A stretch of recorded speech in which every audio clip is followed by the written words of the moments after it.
I just want to take it back, way, way, way back, because like I started in Magic in '94, where Revise just came out. I just want to give you some perspective, and maybe the eventual viewer some perspective.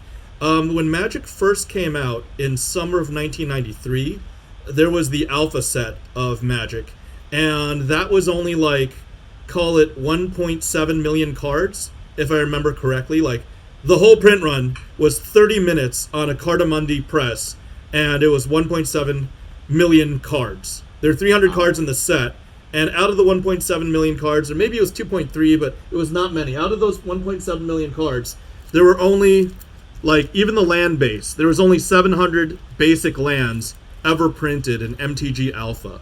And then came Beta, which was 3 times the print run, which is like something like between 6 and 7 million cards ever, and even Beta is ridiculous. And then even after that, there was Unlimited, which, if I remember correctly, was 16 times the print run of Alpha. So 16 times more than Alpha, and it was in 8 figures. Now, fast forward about 6 months, and they came out with Revised Edition, where everybody started. And back then, people were a lot less alarmist. People were a lot less entitled. People weren't complaining. They were just like, hey, we never even saw it. Like, I grew up in New York, and I'm in New York right now. I never even saw an Alpha card. Like, Alpha, Beta never made it. I'd be lucky. I was lucky to walk into a store and see, like, 1 Beta booster pack and maybe, like, 18 Unlimited packs at $20 each, and the Beta packs were, like, $50 each. So Revised came out. Long story short, Revise had a print run of about 600 million cards. That means that about 1 million, because there's 540 cards in a box of Revised. I think, 36 times 15. Check my math later. That's, I believe, 540 cards. 15 cards per pack, 36 packs per box. So roughly a million booster boxes worth of Revised product was printed in '94. And people are like, Revised is to play with. Revised, it's like garbage. It's like nothing. Fast forward to 2021, a Revised booster box is $12,000 to $15,000. Nobody's saying it's garbage. Nobody's saying there's too much of it. I'm actually one of the biggest collectors of Revised. If I'm being honest, from a dollar for dollar perspective, I probably own more value in MTG Revised than I do in all of Flesh and Blood. That's just real talk. That's impressive. Like, and here we are. Like, something's being printed, even if it was printed at like triple Crucible for, even if it was 100,000 boxes, 100,000 boxes times, I think it's 400 something cards per box. Even that's only 40 some odd million actual pieces of cardboard. If we were to say triple, I don't even think it's that much. Like, Crucible is 37.5. I would say Monarch is probably no greater than 85,000 boxes. There wasn't like 150,000 boxes of Monarch printed. The market just didn't have that level of appetite, in my opinion, and I don't think printers had that capacity. So even at my conservative number of 85,000 boxes, if there's 40 million pieces of Monarch ever printed, that from a numerical standpoint is 15 times more scarce than what's out there for Revised. And I mean, like, I don't know. Actually, you play Commander, so you're familiar with these, right? Like, wait, Wheel of Fortune, Dual Lands. Wheel of Fortune is the only Revised card I still own. I kept my copy because I was like, you know what? I sold like 99% of my Magic collection that was worth money, but that is actually one card that's still up on my shelf. Oh, really? Yeah. It's a heavily played copy, but I bought it for like $80, and it's a lot more than $80 now. Yes, so it is. You know what? I'm just going to keep this one in my collection. It was one of my favorite cards, so I'm just going to keep it. It is, and it's legal in Commander, right? I don't play very much Commander. It's legal in Commander. It's like the baby Time Twister, right? It was in my most powerful deck. I had a deck that was, by like turn 4 or 5, it probably won the game. Awesome. Yeah, absolutely. Because you get a new hand of cards. You could spill your hand, have 3 mana ready, and bam, you got a new hand of cards. And when you have a card that they created a card called Smothering Tide. It's an enchantment that says whenever your opponents draw cards, they either pay 2 or you get a treasure token, which you can crack from a mana of any color. Ravnica Allegiance, right? When you wheel everybody, They have to you pay get all that 14 treasure mana. token. Yeah, you have to pay 14. Or you get infinity mana, basically, right? And then they printed another card called Underworld. What is it? It's escape the underworld or whatever. I can't remember exactly. And it was like a 2-mana thing from, I think, Theros Beyond Death that allowed you to play cards out of your graveyard, and all you had to do that is pay their mana cost as well as banish 3 cards from your graveyard. So it's like when you're wheeling your hand over and over again, you could just keep replaying that wheel and getting more and more treasure until you just dig for whatever you need and then win the game. It was some crazy setups. It wasn't the most fun deck for my opponents, but I enjoyed playing it from time to time. Nice. That was the whole point. Like, even in an extreme example, maybe there's 40 million actual cards of Monarch First Edition in the world, in the global supply. There's about 600 million pieces of revised cards. I just showed you some that were worth $400 to $1,000 a piece, each of them. Right? Like, I had 5 figures in my hand, and that's revised, and nobody wanted it. Revised was probably, I don't know, $60 to $90 a box for a good many years. Maybe $100 a box by like 99, 98, 99 or something. Nobody wanted it. It wasn't valuable. But you want to really, take perspective, and like, there's that saying that history repeats itself, right? Yeah. Like, history always is destined to repeat itself, and this is that situation. If anything, I would even call Monarch more like an MTG Legends, and I would say, or maybe TOA is a little more Legends with the multicolored, and then like the pulses and whatnot, and the multi-elements, whereas Monarch is revised. But I believe that's kind of where we are right now. Like, Crucible was Arabian. WTR and Arc were kind of like alpha-ish, alpha and beta, and now we're in that revised Legends phase. And, I mean, we don't know what Everfest looks like yet, but if you could just zoom out and stop being like, oh, hey, look, free tendies, FaB to the moon, then you just appreciate the game for what it is, which is a fun experience, a way to connect, a way to bring people together. Like, this game brought us together, just like Rudy brought both of us into the game. So, yeah, Rudy helped bring this game to life. I mean, you can't tell me that his contribution to spreading the word about Flesh and Blood and really getting it off the ground like that, that he helped a lot, especially considering how James White was like, here, have this promo, do what you want with it, kind of thing. Like, he brought this game to life. But I very much agree with you. Like, I've said multiple times on the channel, you commented actually on the video I put out earlier today where I just talked about Unlimited, and it's like, listen, even though this stuff has been printed to oblivion, like, when you consider 15, 20, even 30 years into the future, because I do genuinely believe, unless like some just absolute disaster hits LSS or the world in general and the game dies that way, I can't see this, especially because they've turned this game into something amazing and gone global during a pandemic. Like, during a time when you can't sit down in the flesh, or you couldn't in a lot of places, or if you're in New Zealand, you still can't. Unfortunately. You can't even sit down and play in the Flesh and Blood, but the game grew despite that. And I believe it's because there's so much heart, soul, intelligence, and just effort and work put into it. It's such a good product, and James himself has such a good business outlook. Because if you're not making money, your business is going to die, no matter what it is, no matter how good it is. If it's not profitable, it's going to die. And this is also why I believe boxes and cards shouldn't be worth like so little, because if cards aren't worth anything, no store is going to open them, and then nobody can get singles, and it's just this like chain event that's going to end up killing the game too. That's why I like that there's collectible stuff in it.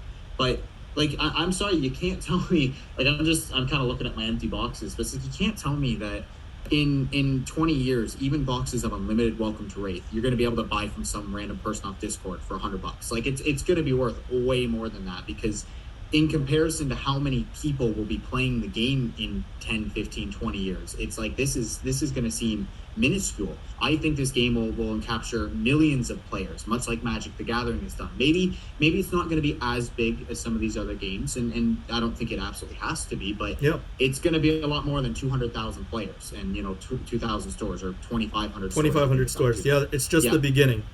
Yeah, this is like so early, and it's like, if you plan on playing this for a long time and you want to make money off of it, like, just buy some sealed product and throw it in the closet. Just sit on it for a little while. Just don't think about it forget it even exists. And or maybe what I might do with some of it, especially as I start buying more and more, is maybe in the future, in a few years, I trade like one box of something that's worth several $100s for like a whole case of the newest set. Yeah. And then it's like this set, instead of costing me $450, is only $100 for what I bought this box for ages ago. Of course.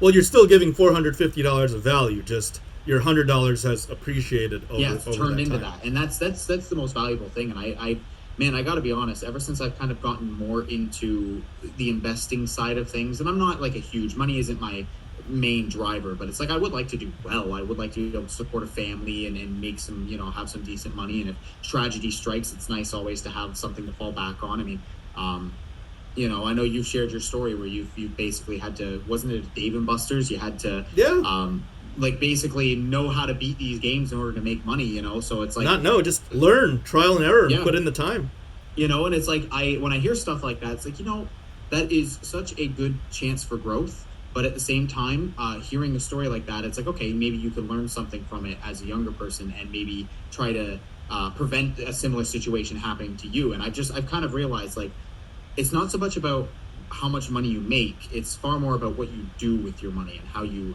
spend it, how you allocate it. And if you're willing to sacrifice now in the present when you have to have faith, you have to believe that it's going to accrue value. But if you can sacrifice now in the present, you can gain something far greater into the future. And I feel like that's a lesson that's really not taught to young people anymore. Like, it feels like people just expect to live until they're 25 or 30 and then life is just over. It's just going to be an easy breeze from there. But it's like, if you don't start setting up earlier, you're going to be in for a painful life of misery and problems. And if you can do a little bit of that with the card game you play, just by buying a few extra boxes and sticking them in the closet, like you said, old Magic stuff was worth with tens of thousands of dollars, some of it. So it's like, if you've got a little bit of this stuff, it's not going to be much different, especially first edition. It's going to be, it could even be more than some of these old Magic sets, given the same amount of time. Like in 30 years, Monarch might be worth more than, I think you said it was like revised. It might be worth more than revised is now, because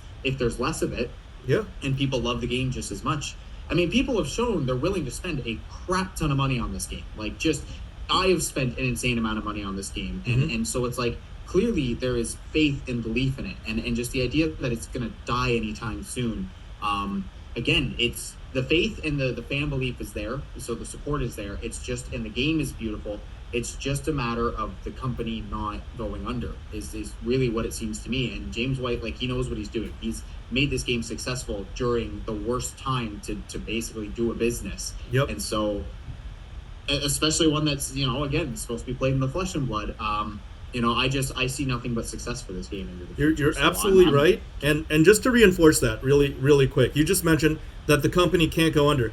I think, from my light research, I don't have their financials, but I believe that Flesh and Blood, or LSS, was seeded in a sub $5 million valuation, or they were seeded with less than $5 million. Call it 2, 3, or 4, somewhere in that range. And I think James has become had a public message saying that he was very thankful to have returned his shareholders many dozens of times over their investment.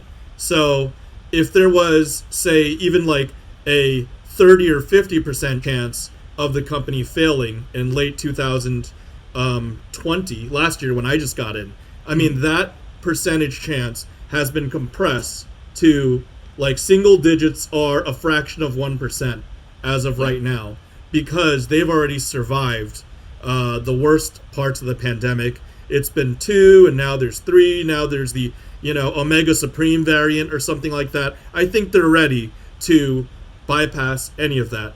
And just like you said, about 30 years, Monarch could very conceivably beat the value of Revised in 30 years. I don't know if anything is ever going to beat MTG Alpha, just from a personal collector perspective, but I don't know. I mean, I don't discount Monarch from beating the value of Revised on a card-by-card or set-by-set basis, simply because, look, right now, people in my age and older, they grew up with Magic the Gathering. In 15 to 20 years, the people that are growing up now are going to be the one accumulating money, having the nice, well-paying jobs, and they're going to be like, wait, well, I was actively playing Flesh and Blood. I wasn't playing Magic. Magic's like for those old boomers or whatever the term is going to be. This is what's hot right now, and I've got my job doing some weird metaverse flipping and derivatives and whatnot, and I want to own Flesh and Blood. And that's kind of what, if you're a collector or you want to call it an investor, I never consider myself an investor because I'm actively playing it and enjoying it. I collect it. But even if you do want to invest, and you don't even have to throw it in there for 30 years, you buy a box, I would say even 3 years, you're going to see a solid 50 to 100% return. And that's what I think it'll do. And Rudy's like, as long as you show a 7% return every single year, you should count your blessings. And I think 7 is very, very conservative. At least double digits, like low double digits, low teens compounded every single year for Flesh and Blood, even the unlimited products. Even unlimited. Oh, yeah. Well, I mean, we've already seen they go out of print and they jump in price. Like, the demand is there. People have an expectation that this product is going to go up. Mm-hmm. And I think, like, that's the thing that people, I think, miss, is that all of this is belief. It's, do you believe that it's worth the money and you're going to spend it? And then, like, that's how markets work. It's just, what do the mass amounts of people believe about something? And then that's kind of what sets the price. It's most of our constructions that we live in on a day-to-day basis is all belief. Like, the governments have power because we believe that they have power, and police believe that they need to enforce laws, and it's, money only works because we all believe it works. So that's why I think as long as the business doesn't go under, and I genuinely think it'll be like a literal world catastrophe, that like if the economy all over the world suddenly one day just completely goes under, 99% of businesses probably wouldn't survive that, right? Of course. Or if like an asteroid hit Earth or something, that's basically the end of humanity, not just the game itself. But by then, I don't think anybody's going to be, worried about collecting trading card boxes, if an Monarch to 1K! So, yeah. But yeah, like, I don't know. I can't see this game not being worth a lot of money in the future. And I also, like, I make jokes about evil investor Sloopdoop and that, but I'm not an investor. I am collecting stuff. Mm-hmm. And part of what I look at it too is it's like I bought some alpha cards, like my Dorinthia deck, all the Majestics and that from alpha. I got alpha versions of. Really? And yeah.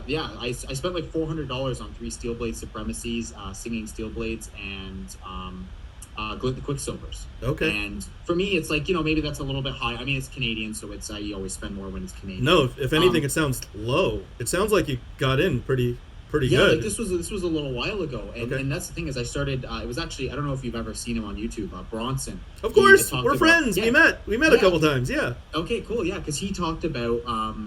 He was a wonderful guy. He really gave me some genuine encouragement when I first started. So I really like the guy, and we've talked quite a few times.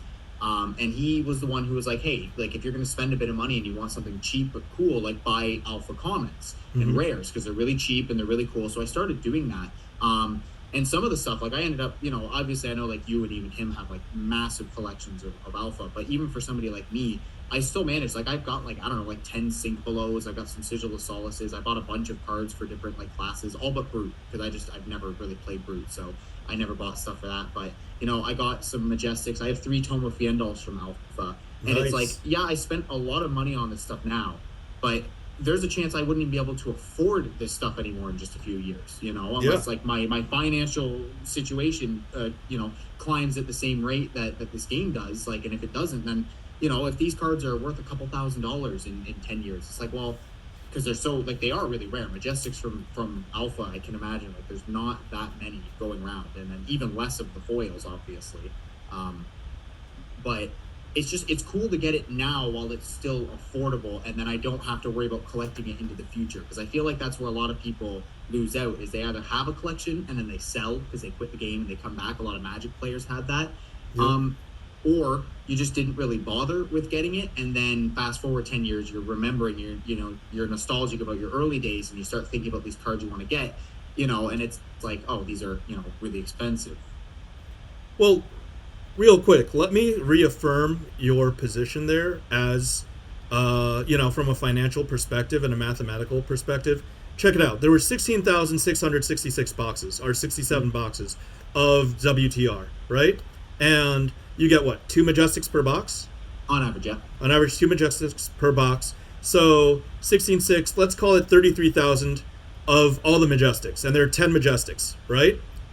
Yeah, so you're looking at 3,300 tomes of Final, yeah. right? So you're looking at a print run of 3,300 tomes. I'm using pen paper for math here. 3,300 tomes of Final, right? And at 3,300 tomes of Final, and that being the second best generic Majestic, next, of course, E-Strike. And you can even surpass it in the future. Maybe there's some PvE applications, some healing applications, and whatnot. And at 3,300, I mean, to give you an idea, Unlimited Ancestral Recall has a print run of Magic, of course. Unlimited Ancestral Recall has a print run of 16,000 copies. So a Tome of Final is roughly 5 times more rare. An Alpha Tome of Final is roughly 5 times more rare than an Unlimited Ancestral Recall. An Ancestral Recall is worth, I don't know, call it $5,000 to $7,000 a piece right now. So you definitely got the right pieces. Like, getting things that are in the 4-figure print runs, that's absolutely correct. It's absolutely the right thing to do. And hold on to them. Hold on to them. Yeah, and Tome of Fandel is my favorite Majestic, and it's like unless I follow kind of what Rudy has said many times. Unless you desperately need the money, don't sell it. Like, don't try to cash in when you need to. Yeah. And that's something I've actually realized, and why I don't really consider myself an investor, or that I'm really investing, is because I realize, like, even buying sealed product, it's like, how much of it am I actually going to be willing to get rid of? I don't think it's worth something because other people feel it's worth something. It's actually worth something to me, like almost emotionally. Like, I have an attachment to the game. I play this game. I make content. It's I love this game dearly. Yeah. And so I realize it's like, even if I have like a case and one loose box of Welcome to Wraith Unlimited, it's like, maybe I'll be willing to get rid of that one loose box. But it's like, will I really want to crack open that case, however many years down the line? I'm probably going to stand there and be like, I've kept it sealed for 10 years. I just can't bring myself to do it. You don't want to sell it. You don't want to crack it. No, you just feel sentimental about it. Yeah, because and I'm the kind of person too, like, when I go through my decks, if I have some expensive cards, I like to sit there and be like, man, this card is worth a lot of money. I'm so happy I have it. And that's it. Like, it's like, I don't want to sell it. It's like, I like having it. So, I even see it as, if you just like having a big collection, buy it as you play. Like, the game is so new that you're gonna, don't miss the chance. I even had a video called "Don't Sleep on Flesh and Blood," and it was one of my first, like, really good videos. And I basically made that argument of don't, if you want to get it now, the game is so new. Now is the time to start collecting stuff. If you don't have a lot of money to throw at it, pick a few things that you want. Maybe you save up if it's kind of expensive. Like, I've been thinking about getting full art Herald of Air editions, but right now they're like a couple $100 Canadian, and it's like, that's a lot of money. However, they're so rare that it's like, in 10 years, I don't want to look back and be like, wow, these are like a couple $1,000s. I wish I would have bought them when they were only 200, because that was so much more affordable. Yeah. It's like, I don't want to miss out on that, but I don't also want to fall prey to FOMO, which is what I like about Flesh and Blood, is that there's not product coming out all the time, so you actually have time to think about if you want to make a purchase or not. Yep, there's time to accumulate value. There's not like 15 main sets plus unsets plus 37,000 secret layers getting printed out every single year, and I appreciate that as well. Yeah. I mean, I would like for them to create just even like one more product release a year. I think every 3 months would be a nice sweet spot for me personally. And it doesn't even have to be a set. It'd just be cool if it was like, here's some pre-made classic constructed decks or ultimate pit fight decks, or here's like if they do PvE, maybe here's like once a year they do an update to it. They do like another expansion to the PvE, like a whole. That would be really cool. I think that would be the sweet spot for products. But again, I don't work for LSS. Right now, I feel like they need a less.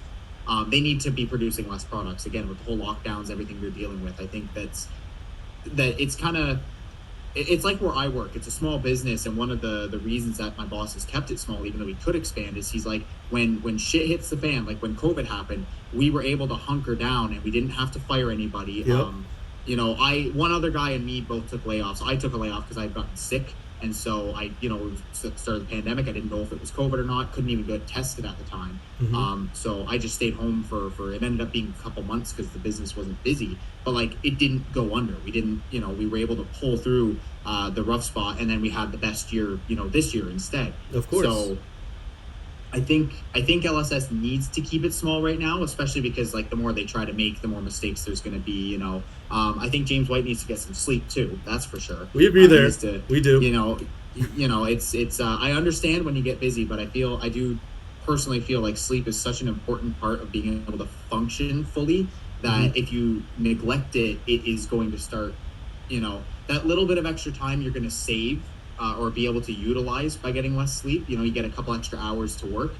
It's going to end up, I think, biting you in the ass and causing you more time in the future if you don't, take care of yourself. So hopefully he can start getting more sleep, because I do feel for the man. It's not good not sleeping properly. We're in the same boat. I don't think he's purposely not. If I were to guess, No. He's stressed out about these supply chain issues. He's stressed out about all the problems, about all the communications that he has to make. He's stressed out about being locked down with his family and his workers, his business partners getting locked down as well.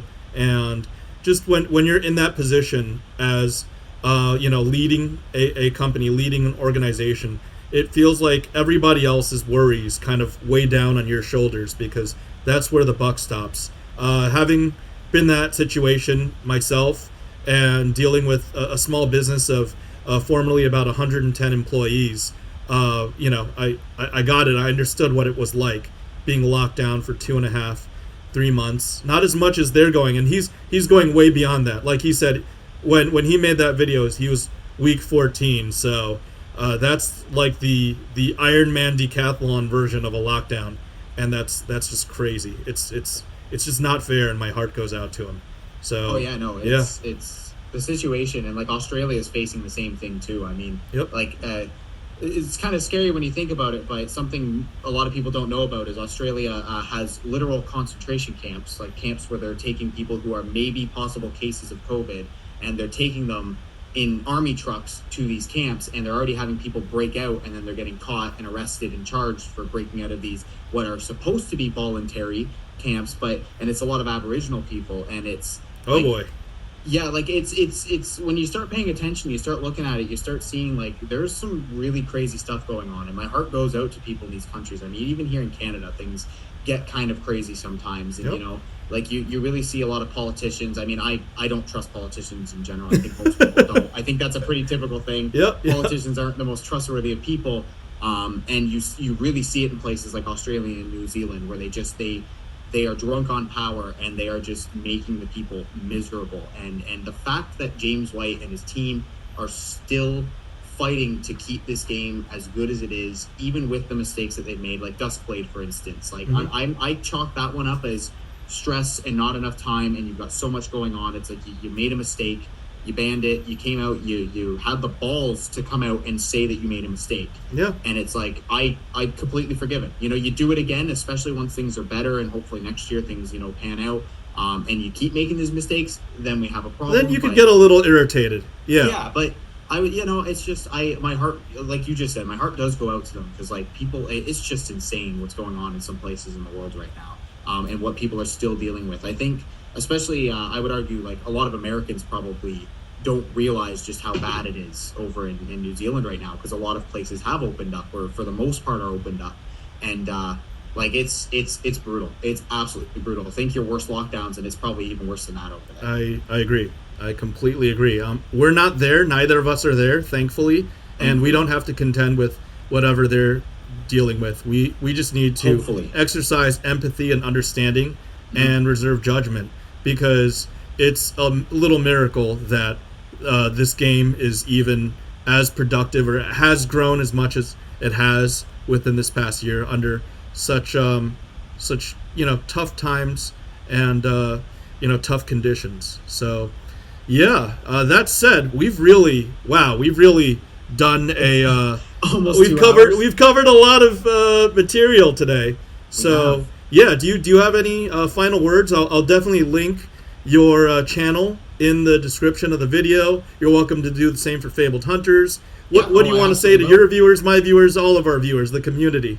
Okay, to Saints viewers who don't know me, just fair warning, I hope you like guys who wear frog hats, because that is a character on my channel. You may have seen it. If you've seen anything from me, it's probably Mr. Rivets.